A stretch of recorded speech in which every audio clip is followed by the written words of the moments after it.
வியாபாரத்துக்கு முதலீடு பண்ற மாதிரி அவர் வந்து அரசியலுக்கு முதலீடு பண்றாரு.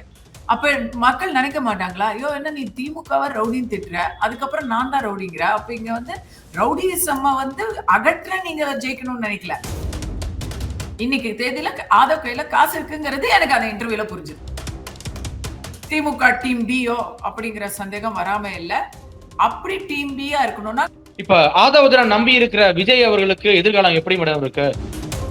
நீங்க வந்து 10 பைசா கொடுக்காம குவார்டர் பிரியாணி கொடுக்காம உங்களுக்கான மாஸ் வருது. அது ஒரு பெருமைக்குரிய விஷயம்.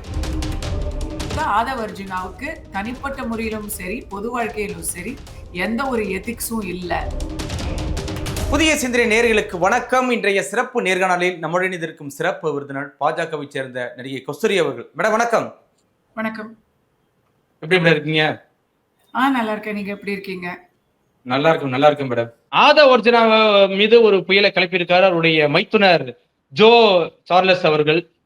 இது மாதிரி ஆதவ் அர்ஜுனா ரொம்ப டேஞ்சரு, ஏற்கனவே திமுக துரத்தி விட்டப்பட்டவர், அதுக்கப்புறம் விசிகா போனார், விசிகாடே துரத்தி விட்டப்பட்டாரு, இன்னைக்கு விஜய் கூட போயிருக்காரு, விஜய்க்கு பேராபத்து ஆதவ் அர்ஜுனால அப்படிங்கிறாரு.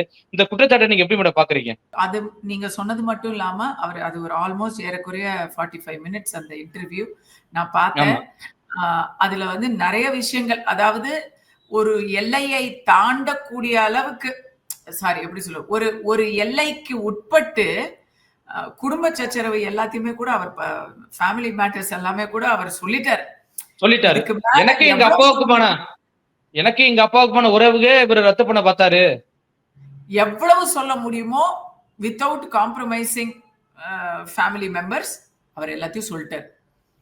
அதை பார்க்கும்பொழுது அவருடைய இன்டர்வியூவை பார்க்கும்போது ஆதவ் அர்ஜுனாவுக்கு தனிப்பட்ட முறையிலும் சரி பொது வாழ்க்கையிலும் சரி எந்த ஒரு எதிக்ஸும் இல்லை, எந்த ஒரு கொள்கையும் இல்லை. அவர் வந்து அவருடைய சுயலாபத்தை மட்டுமே மைண்ட்ல வச்சிருக்கிறாருங்கிற மாதிரி தான் ஒரு பிம்பம் வருது. ரெண்டாவது ஜோஸ் சார்ல்ஸ் சொன்ன பல விஷயங்கள்ல பார்க்கும் பொழுது தகுதியே இல்லை இவருக்கு. ஏதோ வந்து இருக்கிற காசுல இப்ப அவருக்கு கிடைச்ச செட்டில்மெண்ட்ல அவர் விளையாடிக்கிட்டு இருக்கிறாரு அப்படிதான் சொன்னாரு. அவர் வந்து நாங்க ஒரு ஷேர் கொடுத்தோம், ஒரு செட்டில்மெண்ட் எங்க பொண்ணை கட்டிக்கினதுக்கு இவருக்கு வந்து ஒரு செட்டில்மெண்ட் பண்ணோம், அந்த செட்டில்மெண்ட் வச்சுதான் அவர் வந்து ட்ரை பண்ணிட்டு இருக்காரு அப்படின்னு சொன்னாரு. நான் எப்படி பாக்குறேன்னா, நீங்க உங்க குடும்பத்துல என்ன கொடுத்தீங்க, அதை வரதட்சணையா கொடுத்தீங்களா இல்ல விரும்பி கொடுத்தீங்களா, இதெல்லாம் வந்து அவங்க குடும்பத்துக்குள்ள அவங்க வந்து செட்டில் பண்ண வேண்டிய விஷயம். நீங்க வந்து சட்டத்துக்கு புறமா நீங்க ஏதாவது அவர் வாங்கி இருந்தாருன்னா அதெல்லாம் நீங்க வந்து உங்க தரப்புல நீங்க யூ கேன் டேக் ஆக்ஷன். அது நம்ம அது உங்க பிரச்சனை. ஆமா, ஒருத்தர் கையில காசு இருக்கு, இன்னைக்கு தேதியில ஆதவ் கையில காசு இருக்குங்கிறது எனக்கு அந்த இன்டர்வியூல புரிஞ்சுது. நல்ல ஒரு நிறைய ஃபண்ட்ஸ் இருக்கு, அத வந்து தாவேக்காக பயன்படுத்த போறாங்க தெரிஞ்சிச்சு வெட்ட வெளிச்சமா. அவர் அரசியல்ல ஒரு முதலீடு பண்றாரு. பல பேர் இன்னைக்கு அரசியலா வியாபாரமா தான் பாக்குறாங்க. வியாபாரத்துக்கு முதலீடு பண்ற மாதிரி அவர் வந்து அரசியலுக்கு முதலீடு பண்றாரு. அத வந்து நான் பெருசா தப்பு கூட சொல்ல மாட்டேன். ஏன்னா இன்னைக்கு யாரு பெருசா யோக்கியமா இருக்கிறாங்க, எத்தனை பேர் வந்து வெறும் கக்கன் மாதிரியும் காமராஜர் மாதிரியும் இருக்கிறாங்க. தூய்மையான அரசியல் எதிர்பார்க்க முடியாது. ஐயா, அவங்க வெறும் விவசாயம் பண்றேன்னு சொல்லிட்டு இன்னைக்கு வந்து வீடு கட்டிக்கிட்டு இருக்காங்க, மாளிகைகள் கட்டிட்டு இருக்காங்க. எல்லாமே இன்னைக்கு வந்து கேள்வி. யார் மேடம்? பாஜக முன்னாள் தலைவர் அண்ணாமலை சொல்றீங்களா? அப்படி மேடம் இல்ல, நான் பொதுவா சொல்றேன். யாரு என்ன பண்றது, யாரு என்னன்னு நம்ம பேச முடியாதுங்க. அண்ணாமலை அவர்களை பொறுத்த வரைக்கும் அவர் நான் ஒரு தொழில் பண்றதுல என்ன தவறுன்னு அவருடைய தரப்பை சொல்லி இருக்கிறாரு. we can't tell. எல்லாருமே இன்னைக்கு வந்து எதுவுமே இல்லாம வந்தவங்களுடைய சொத்து கணக்கெல்லாம் பாத்தீங்கன்னா எங்கெங்கயோ இருக்கு.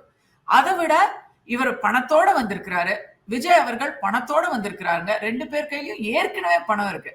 இங்க வந்து சம்பாதிக்கிற இப்ப இன்னைக்கு ஆட்சியில இருக்கக்கூடிய ஒரு கவுன்சிலரோட அக்கௌண்ட்ஸ பாத்தீங்கன்னா கூட 10 காசுக்கு பிம்பிடி அடிச்சுக்கிட்டு இருந்தவங்க எல்லாம் இன்னைக்கு வந்து படாடோபமா கோடீஸ்வரர்களா வித்தின் 5 இயர்ஸ் மாறி இருக்கிறாங்க. எப்படி? கண்டிப்பா. ஆனா ஜோ சார்லஸ் மார்டின் சொன்ன ஒரு முக்கியமான குற்றச்சாட்டு என்னன்னா, ஆதவ் அர்ஜுனாவை தாவேக்காக்குள்ள அனுப்பிச்சதே திமுக தான்.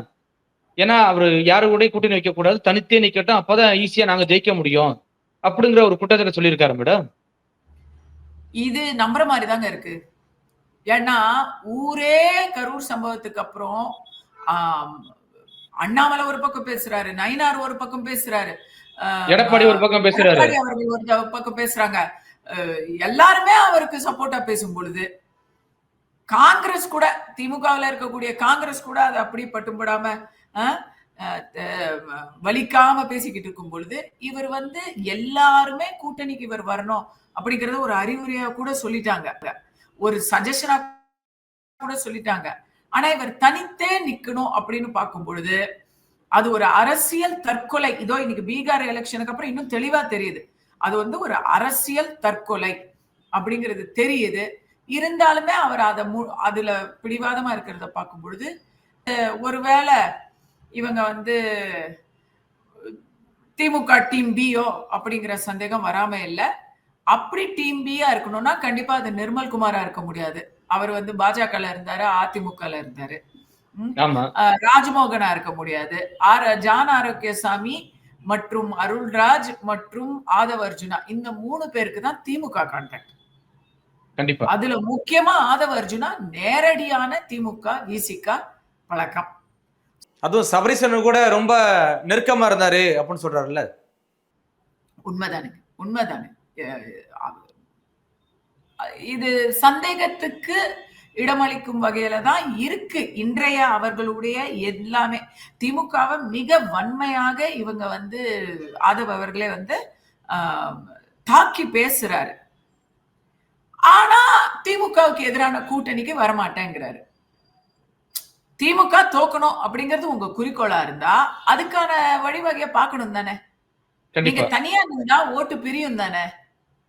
ஆனா தெரியலங்க, பிரசாந்த் கிஷோர் நினைச்சோம் நம்ம இப்படிதான், இவர் வரப்போறாரு, 3வது மிகப்பெரிய சக்தியா வரப்போறாரு, இளைஞர்கள் எல்லாரும் பிரசாந்த் கிஷோர் பின்னாடி இருக்காங்க நினைச்சோம் நம்ம. கடைசியில அங்க வெப்ரபா பிம்பிளிக்கு பிளாக்கி ஆயிருச்சு. விஜய் அவர்களுடைய இப்போ 20% வாங்குவாரு, 25% வாங்குவாருன்னு நம்ம பேசிக்கிட்டு இருக்கோம். வாங்கினாதான் தெரியும். அதை விட இந்த விஷப்பரீட்சையை விட்டுட்டு அவர் நல்லதை பண்ணலாம்.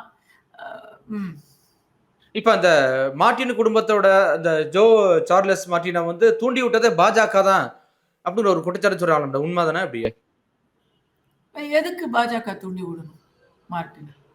ஏன்னா இப்ப பாண்டிச்சேரியில பாஜக ஆதரவோட தான் நிக்க போறாரு, சோ அதனால இப்படி சொல்லிவிட்டா அது வேற மாதிரி போவோம் அப்படிங்கிறாங்களா மேடம்?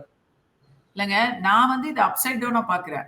அவருக்கு இவங்க மேல இருக்கிற காண்டுல தான் அவர் பாஜக பக்கமே சாயிறாருன்னு நான் நினைக்கிறேன். திமுகவையும் ஆதவ் அர்ஜுனாவையும் சார்ல்ஸுக்கு ஆவல. அதனால அவரு இப்போ கூட்டணிக்கு வரணும், திமுகவுக்கு எதிரானவங்க கூட்டணிக்கு வரணும், நான் கொஞ்சம் பொது அறிவு இருக்கக்கூடிய எல்லாருமே சொல்றோம். அவர் அதை செய்யறாரு. விஜய் செய்யணும்னு சொல்றது சார்ல்ஸ் செய்யறாரு அப்படின்னு நான் பாக்குறேன். இப்ப ஆதவ் அர்ஜுனா நம்பி இருக்கிற விஜய் அவர்களுக்கு எதிர்காலம் எப்படி மேடம் இருக்கு? ஏன்னா இங்க அவர் சொல்ற மாதிரி பாத்தீங்கன்னா விசிகால இருந்து விசிகால ஒரு குழப்பம் பண்ணாரு, விரட்டி விட்டாங்க. திமுக ஒரு குழப்பம் பண்ணாரு, விரட்டி விட்டாங்க. இப்ப நேரா விஜய் போய் நிக்கிறாரு. எப்படி மேடம் எதிர்காலம் எப்படி இருக்கும்? விசிகால கூட்டணி ஏறக்குறைய பிரியிற அளவுக்கு வந்துருச்சு. திருமா அவர்கள் முதல்வர் ஆகணும் அப்படின்னு ஏத்தி விட்டு ஆட்சியிலும் பங்கு, அதிகாரத்திலும் பங்கு. ஆமா, கடைசியில மாட்டிக்கிட்டோம் பங்கு அப்படின்னு ஆயிடுச்சாங்க. இப்ப அதே மாதிரிதான் இங்கேயும் பில்டப் பில்டப் பில்டப் பில்டப்புக்கு ஏத்த ஒரு ரிசல்ட் வரலன்னு வச்சுக்கோங்களேன். இன்னைக்கு இப்ப பிரசாந்த் கிஷோர் புத்திசாலித்தனமா தேர்தல்ல அவர் நிக்கல.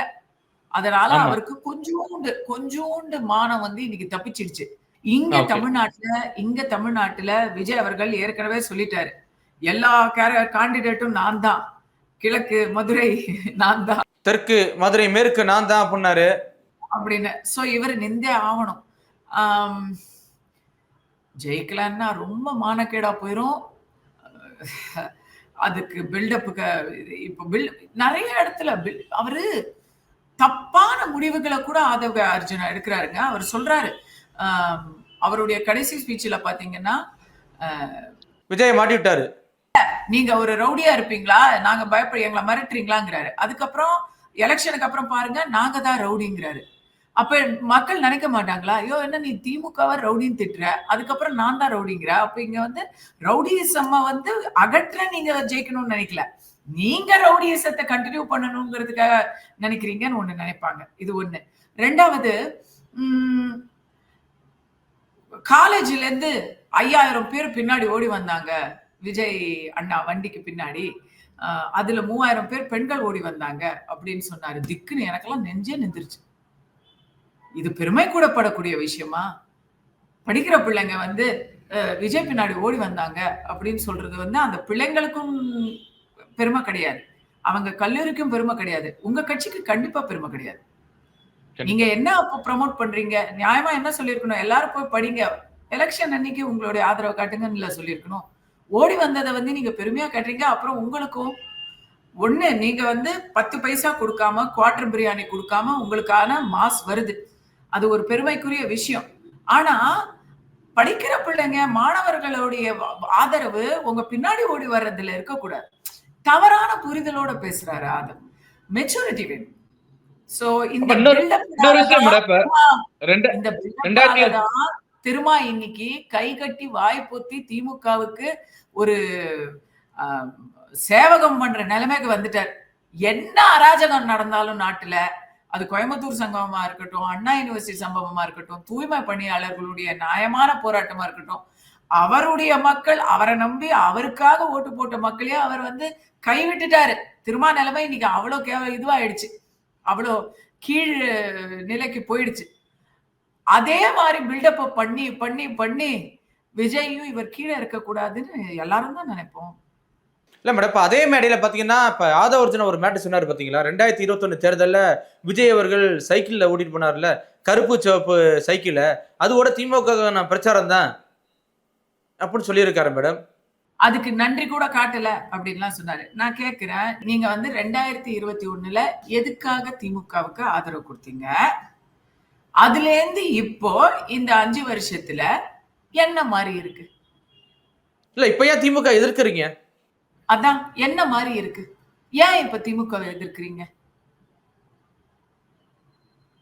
இதற்கான பதில இதெல்லாம் சொல்லாம இருந்திருந்தா யாரும் கேட்டிருக்க மாட்டாங்க. இவர் பெருமையடிச்சுக்கிட்டதுல நம்ம கேக்குறோம். போற போக்கில் அடிச்சு விட்டாரு, மாட்டிக்கிட்டாரு. ஆட்சிக்கு திமுக வரணும்னு நீங்க நினைச்சீங்க, ஆட்சிக்கு வந்துட்டாங்க. இப்ப என்ன பிரச்சனை? எதுக்காக அப்ப நீங்க கட்சி ஆரம்பிச்சிருக்கீங்க? ஆரம்பிச்சு 2 வருஷத்துக்கு மேல ஆகுது.